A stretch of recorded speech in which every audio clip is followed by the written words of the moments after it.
আগামী 1 মাসের মধ্যে যদি রাজ করে না দেই তাহলে সকল কর্মচারীদেরকে রাজ্য থেকে বিতাড়িত করব। মহারাজ, যুবরাজ কুমার যে স্কুলে না গিয়ে শিকারে যাওয়ার জন্য পাগল হয়ে আছে। মহারাজ, আপনি ওকে বারণ করুন। মহারাজ, কে বললে রানী? যুবরাজ স্কুলে না গিয়ে শিকারে যাওয়ার জন্য পাগল হয়েছে? কে আছিস? বিজয় কুমারকে রাজদরবারে পাঠিয়ে দে। পিতা আমাকে কেন স্মরণ করেছেন? হ্যাঁ, রেখেছি। তুমি শুনলাম তুমি নাকি স্কুলে না গিয়ে শিকারে যাওয়ার জন্য পাগল হয়েছ। হ্যাঁ পিতা, আমি শিকারে যাবই। আপনি আমাকে বাধা দেবেন না। আপনি আমাকে হাসি মুখে বিদায় দিন। না বিজয়, তোমার এখনো শিকারে যাওয়ার বয়স হয়নি। পিতা, যখন তোমার উপযুক্ত বয়স হবে তখন আমি তোমাকে শিকারে পাঠাবো। হাই গো বিদায় দেন বিদায় দেন পিতা, বিদায় দেন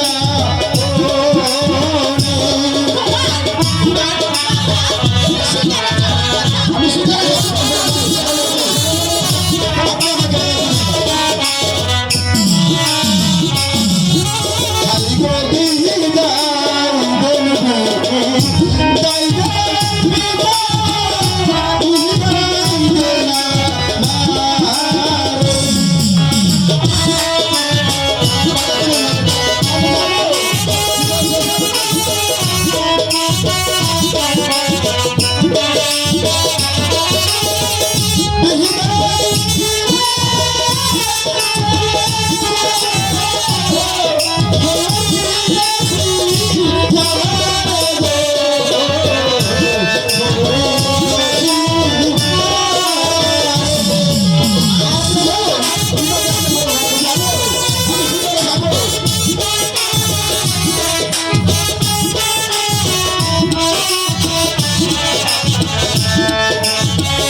আপনি আমাকে আশীর্বাদ করুন পিতা। শিকার শেষে আমি রাজদরবার খুব শীঘ্রই ফিরে আসবো। মা মাগো, আপনি আমাকে আশীর্বাদ করুন। যাও বাবা বিজয়, তোমাকে আমি আশীর্বাদ করি। তুমি সুন্দরভাবে শিকারি করে আমার কাছে আবার ফিরে এসো বাবা। যাচ্ছি মা, শিকার শেষে আমি রাজদরবারে ফিরে আসবো। বিদায় পিতা, যাচ্ছি মা, বিদায়। চলো মণি, বিজয়কে শিকারের জন্য প্রতিদিন কাজে আসে। তাই চলুন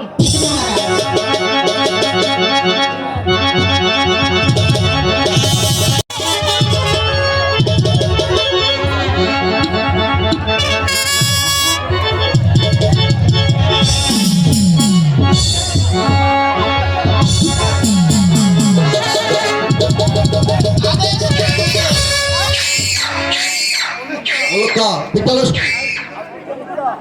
অলকা, আদেশ করুন হুজুর। শেষ পর্যন্ত শিকারটা তবে হাতছাড়া হয়ে গেল। আর আজকে হাত ছাড়া হতে যাবে কেন হুজুর? এই শিকার পালিয়ে গেছে। শিকার পালিয়ে গেছে। তাই তো হুজুর, এই পালিয়ে গেল বলেই তো এই শিকার আপনি আর ধরতে পারলেন না। চুপ করুন লোক।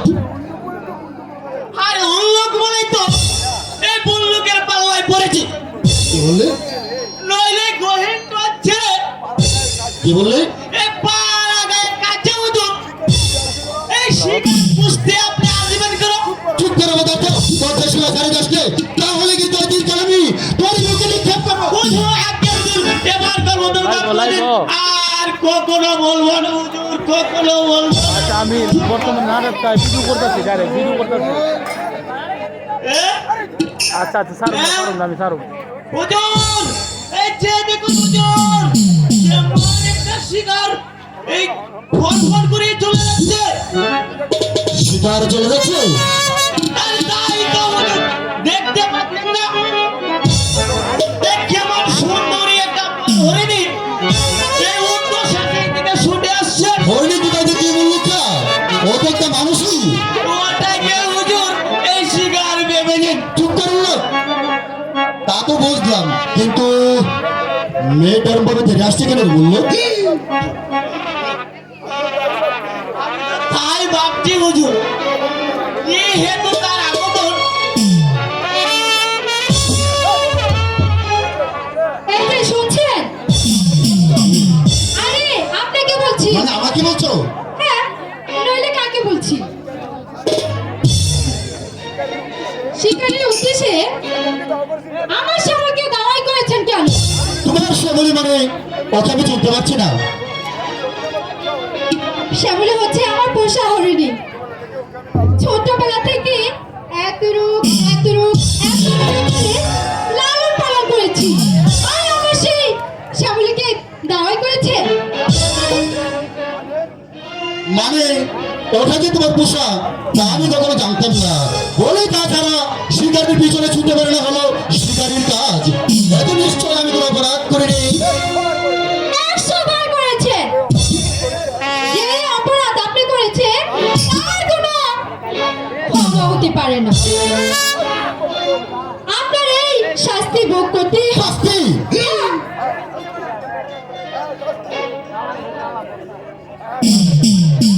হ্যাঁ, শাস্তি। শাস্তি? হ্যাঁ, শাস্তি। কারণ শিকারীকে জানা রাখা দরকার ছিল এই গহীন বন ছেড়ে এই পাড়া গায়ে শিকার খুঁজতে শিকার পাওয়া যায় না।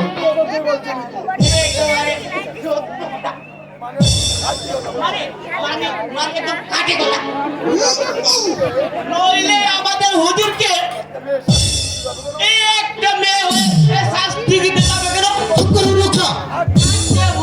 হুজুর চুপ করে আছেন কেন?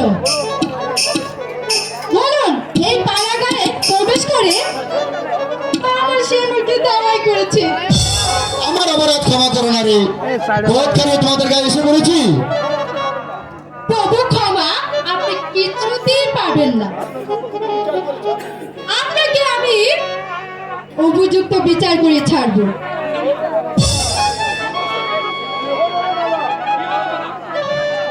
কি হলো রে বালা? এই কার সাথে আমার ঝগড়া বাঁধিয়ে দিলি? দেখো না দাদু, এই লোক দুটো দাদু? আমাদের গায়ে এসে আমার সামনে দাওয়াই করেছে। অন্যায়, ভারী অন্যায়। তোমরা হয়তো জানো না, এই সবলে আমার মালার কথা আদর করিনি। ওকে যদি কেউ তাড়া করে, তাকে খুন করতে পর্যন্ত উদ্যত হয়। তুমি বুঝেছো দাদু, তারা বুঝে নাই। আমরা এতটুকু ভাবতে পারিনি দাদু। ঠিক আছে, আর কোনোদিন তোমরা এই বনে শিকার করতে এসো না, তাহলে কিন্তু আমার জাজরের নাতনির হাত থেকে তোমাদের রক্ষা নেই। চলো চলো চলো। দাদু, কিছু বলবে ভাই? হ্যাঁ বলছিলাম কি, বোধ বলে আপনাদের গায়ে এসে পড়েছি। এখন সন্ধ্যা প্রায় গড়িয়ে এলো, তাই আজকের রাতটা আমরা দুজন আপনার এখানে থাকতে চাই। বলুন দাদু, এতটুকু আশ্রয় কি আমরা পাবো? কিন্তু তোমাদের মনে হচ্ছে তোমরা হয়তো কোন রাজার লোক। আগে আপনি এইটিকে ধরে ফেলেছেন মশাই। উনি হলেন গিয়া এই শ্যামলগড়ের এই যুবরাজ এই বিজয় কুমার। বিজয় কুমার। আর আমি হলাম গিয়া মানে আমার সহচর বললো কা দাদু। আপনারা যাই হন, আশ্রয় দেওয়া দাদু আমাদের পক্ষে সম্ভব না। কি হইব কাছে দিলে এবার আপনারা উঠতে পারেন। এই এই এই চুপ কর ব্যক্তি। কি? আমি ব্যক্তি? আমি তোমার সাথে আর কথা বলবো না। দাঁড়া বলছি, দাঁড়া দাঁড়া দাঁড়া। কে বললো তুই পেতনি? তুমি তো বললে। তুই তো হলে আমার আধার রাতের চাঁদনি।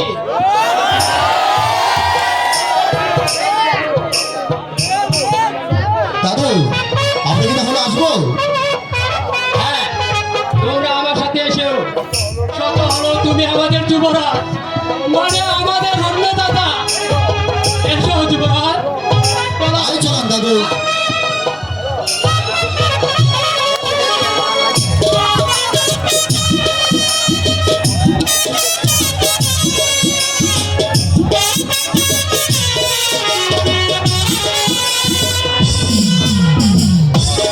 এদিকে কোকিলে কুহু কুহু করে ডাকছে। আমি যে আর কিছু বুঝতে পারছি না। আমার এই মনটা কেন সারা দিন সারা বেলা তাকে ভাবি। আমার মনটা উতাল পাতাল কেন করছে। আমি যে তারে দিনে রাত্রে স্বপ্নে দেখি।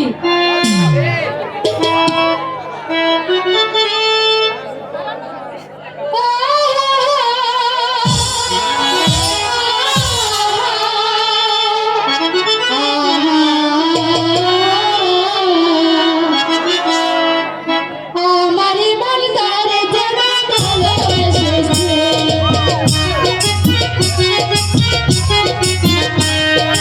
তারে না সে হৃদয় জানা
তোমার মধুমাখা সুর আমার ঘুম ভেঙে দিয়েছে মালা। তাই তো তোমার গান শুনতে তোমার কাছে ছুটে এসেছি। তাই বুঝি চোরের মতন আমার পাশে দাঁড়িয়ে গান শুনছে? শুধু গান শুনছি না মালা, আরো ভাবছি। ভাবছেন? কি ভাবছেন শুনি? ভাবছি তোমার গানের কি জবাব হতে পারে। বলুন। সোনা সোনা জাহানো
এত সোজা অর্থটা বুঝতে পারবো না মালা।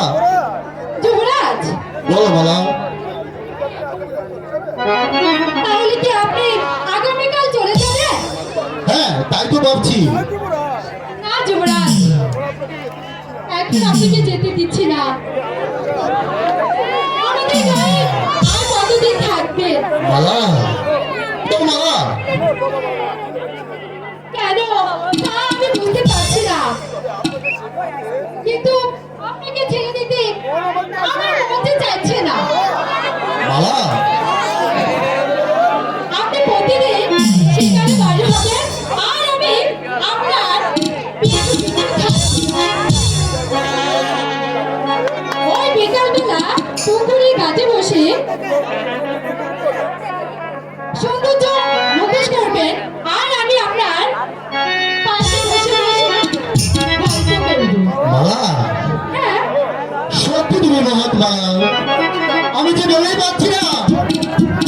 আমার মনটা কি দিয়ে গড়া।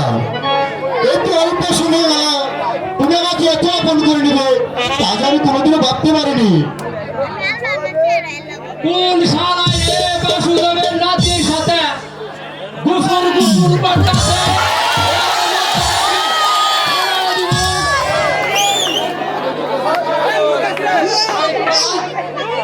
তুমি এখানে?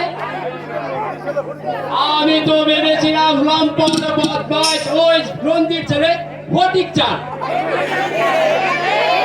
দাদু এই এই আর তোকে যে কি বলবো, রাত দুপুরে ঘরের বাইরে আসতে ভয় করো না?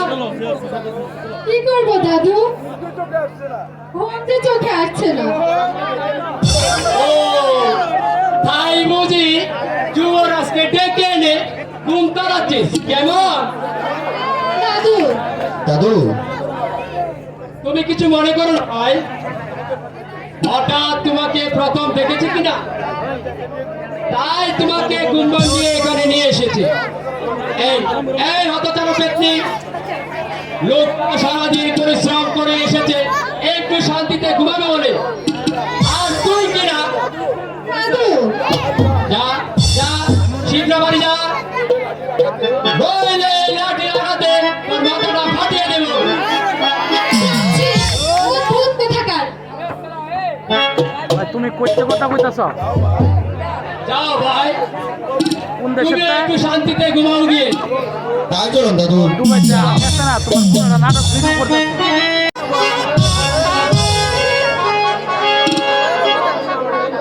আজ কদিন হলো যুবরাজ শিকারে গিয়েছে, কিন্তু আজ পর্যন্ত সে আসছে না কেন রাবণ সেন?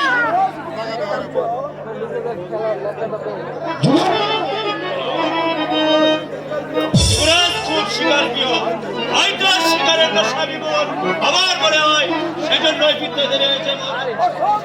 অসম্ভব, তা হতে পারে না।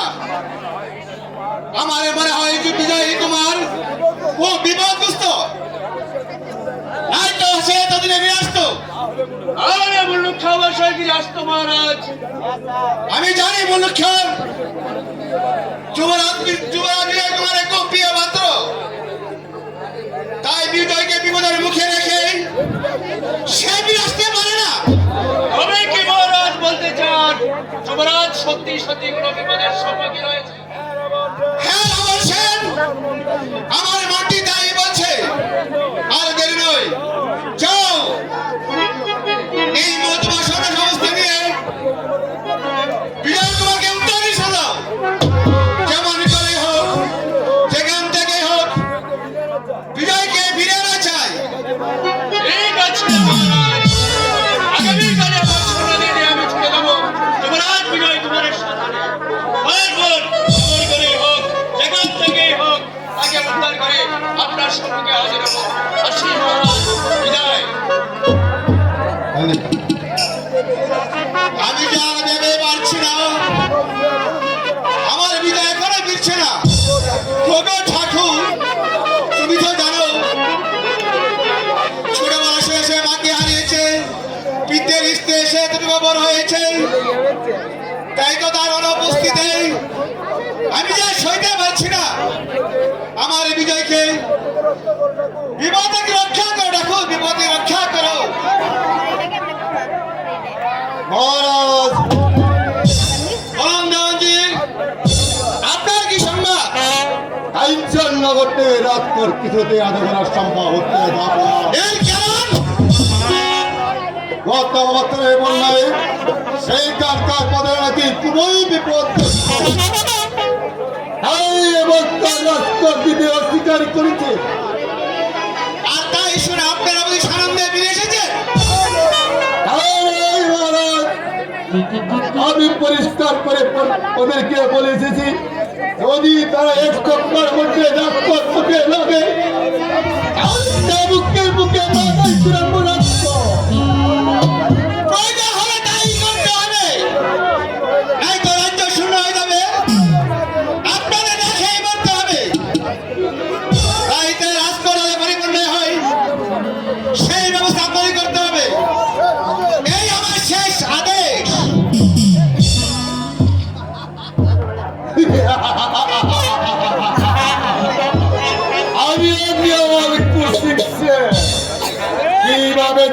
সামান্য পদাদের কাছে কসম করতে হয় সেই দেবতা আমার পালন করে দাঁড়াচ্ছে।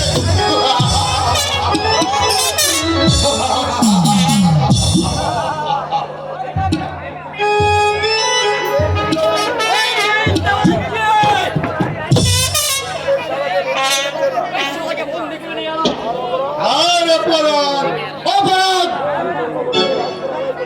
রাষ্ট্র জগৎ থেকে রাষ্ট্র আদায় করতে গেলে কাউকে নাকি সে ফিরে আসতে দেবে না। প্রয়োজন বুঝে রাজ্যের বিরুদ্ধে বিদ্রোহ ঘোষণা করবে, একটি পয়সা রাজস্ব দেবে না।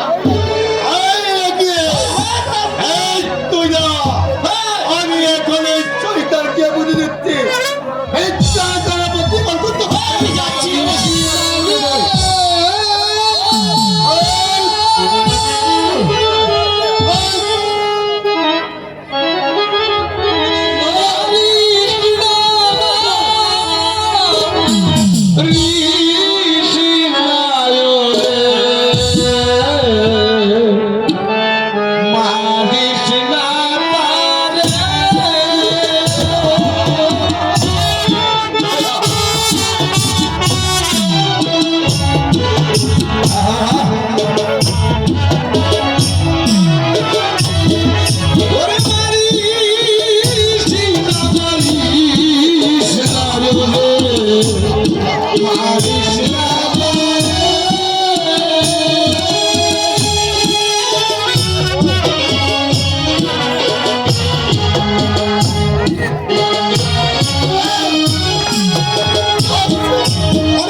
কিন্তু মনে রেখে সাবধান, যদি সুযোগ পাই তাহলে তাহলে নির্যাতন আমি ভেঙে দেব। বল তোর নাম কি? বিদ্রোহ করে গেল আল্লাহ বলে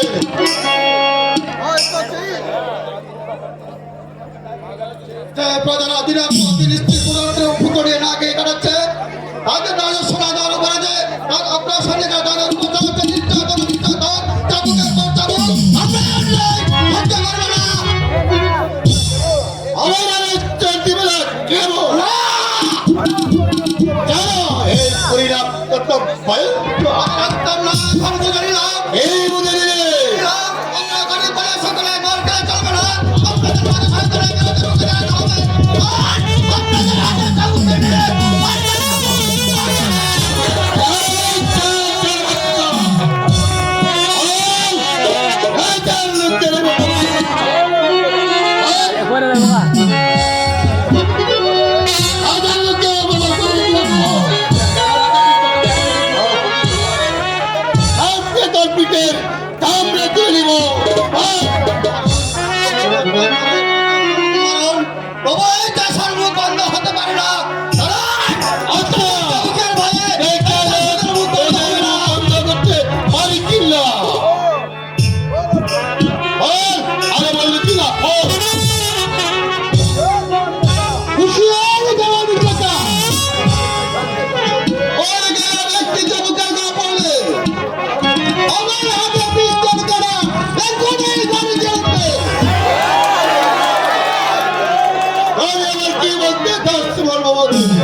ওদের গায়ে আর আমি একটি চাবুকে না পড়তে দেবো না। আমি তুমি কি বাবা ছুটে নেবে চলে ছোট লোকের বলে না বলেন নয়তো কি ওই শাসনাই হচ্ছে আমাদের প্রাণ। রোদে পড়ে বৃষ্টিতে ভিজে মাঠে ফসল ফলা আর তোমাদের ধন ধনা পরিপূর্ণ করে দেয়। তার বদলে তোমরা যারা চাও তাদের পিঠে যাবো তা হতে আমি দেব না।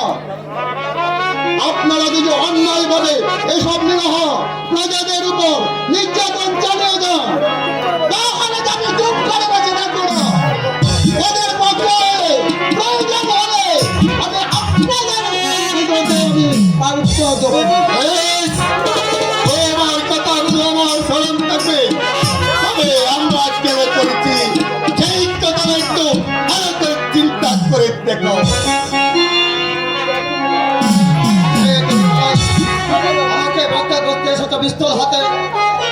আমি সেনাপতির পুত্র সুমন সেন, মেয়ের পূজারী আর গরিবের বন্ধু। তাই তোমার বিপদে আমি ঘরে বসে থাকতে পারলাম না। ভাই যাও ভাই, তুমি মুক্ত। ঠিক আছে ভাই, গায়ে ফিরে গেলেও তোমার উপকারের কথা আমার চিরদিন মনে থাকবে। আর তাকিয়ে গিয়ে বলবো, কি বলবে? বলবো রাজবাড়িতে এক ছিল রয়েছে, সে হত্যাকারী গরিবের বন্ধু সুমন সেন। আসি ভাই, বিদায় বিদায় বিদায়। আমিও সুমন সেন, যতক্ষণ পর্যন্ত আমার হাতে অস্ত্র করা আছে ততক্ষণ পর্যন্ত আমি মেয়ের ধ্বংস হতে দেব না, মেয়ের ধ্বংস হতে দেব না। সে যে এখনো ফিরে এলো না, তাকে না দেখা পর্যন্ত আমার যে মনটা ভালো লাগছে না। ঠিক আছে, এই অবসরে আমি বসে মালা গেঁথে নিই। বলে দে না কালো চোখে, বলে দে না।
সত্যি তুমি জাদু করো ভালো। কেন যুবরাজ? নইলে এতদিন হলো তোমাদের গায়ে এসেছি, কিন্তু আজও আমার দেশে ফিরে যেতে মন চাচ্ছে না কেন মালা? আমি এক সামান্য নারী, আমার মাঝে এমন কি গুণ আছে আপনি দেখতে পেরেছেন, যার জন্য আমাকে ছেড়ে আপনি যেতে চাচ্ছেন না? যদি বলি সেই গুণটি তোমার মাঝে আছে মালা? বলুন যুবরাজ, না, কি এখন গুণ বলবো না। আছে আমার? এখন বলবো না। বেশ, তাহলে আমি চলে যাচ্ছি। যে না যে না তো